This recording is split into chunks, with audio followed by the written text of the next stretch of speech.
रात को कमरे से भैया जो चीखें आ रही है, पापा की नहीं बेटे की, सॉरी पापा।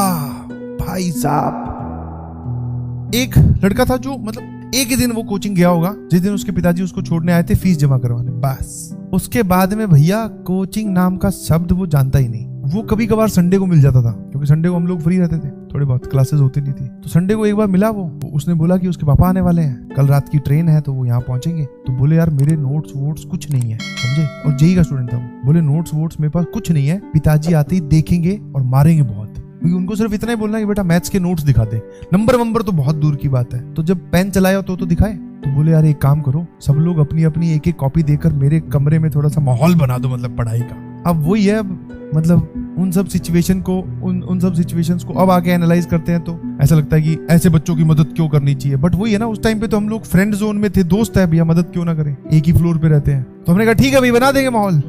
अब उसमें से हम मैक्सिमम तो जेई के थे, बट 2 बच्चे उसमें वो नीट वाले भी रहते थे। तो उसने क्या किया, ये कलाकारी ये वाली जो दरख्वास्त है उनके आगे भी लगाई थी। तो भैया मैथ की कॉपी इकट्ठी कर ली, जैसे हमारे पास मान लो 11th का एक कॉपी भर गई, दूसरी कॉपी चल रही है तो भरी हुई कॉपी उसको दे दी, उसने रख ली भाई। मॉड्यूल इकट्ठे कर लिए। हाँ वो बैग मॉड्यूल कुछ लेने भी नहीं गया, सिर्फ पैसे देने गया था, उसके बाद वापस आ गया। अब उसने क्या किया, बायो वालों से भी कॉपी ले ली, एक जूलॉजी बॉटनी की भी कॉपी फिट करके बैठ गया भैया। जब बोलते हैं ना किस्मत जब आपकी खराब हो, एक नॉर्मल सिचुएशन से भी फंस सकते हैं। अब हुआ क्या, अच्छा उसके पापा ऑब्वियसली पढ़े लिखे थे, मतलब ऐसा नहीं है कि वो गांव के कोई थे, बढ़िया शहर दिल्ली से ही लड़का गया था। वही पिताजी आने का वक्त हुआ तो ऐसा है ना, माहौल बनाओ, आप समझो ना, कॉपी वॉपी खोल के रख रहा है सामने, मॉड्यूल इधर कॉपी खोल ली। अब कई बार क्या होता है, हम चीजों को फॉर ग्रांटेड ले लेते हैं, बोले पापा आएंगे सिर्फ यही तो देखेंगे बच्चे का माहौल कैसा है। आगे खोल ली उसने HCV फिजिक्स की, ऐसे दीवार के साथ टिका के कि ये सॉल्व कर रहा था। अब समझो ना, पेरेंट्स पापा अब एंटर करने वाले हैं कमरे में, मतलब स्टेशन पे उतर गए हैं, ऑटो करके आ रहे हैं, नीचे आ चुके हैं, वो वाला माहौल है। तो भैया HCV खोल ली,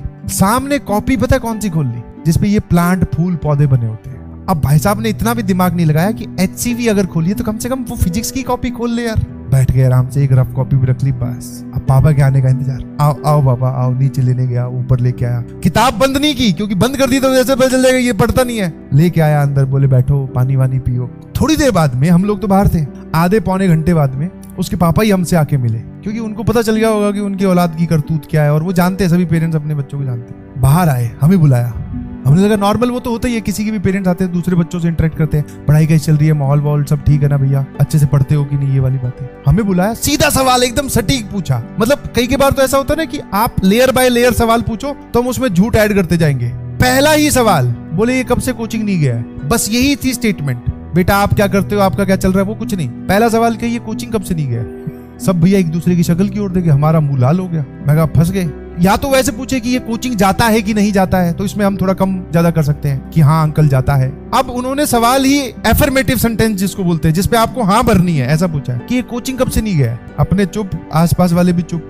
बोले बता दो कोई दिक्कत नहीं है, बता दो। बोले इसको सुधार दो और कुछ नहीं है, और बोले मुझे कुछ नहीं है, मैं उसको उठा के ले जाऊंगा यहाँ से, बस ये बता दो कि कोचिंग कब से नहीं गया। और बोले पता चल जाएगा, मैं तो कोचिंग में जाके ही पता कर लूंगा। अच्छा उस टाइम पे अटेंडेंस मैनुअल हुआ करती थी, मतलब पंच वंच वाला सिस्टम नहीं था कि कार्ड दिया पंच करो वो सब, तो उसमें मैसेज वैसेज भी नहीं जाते थे।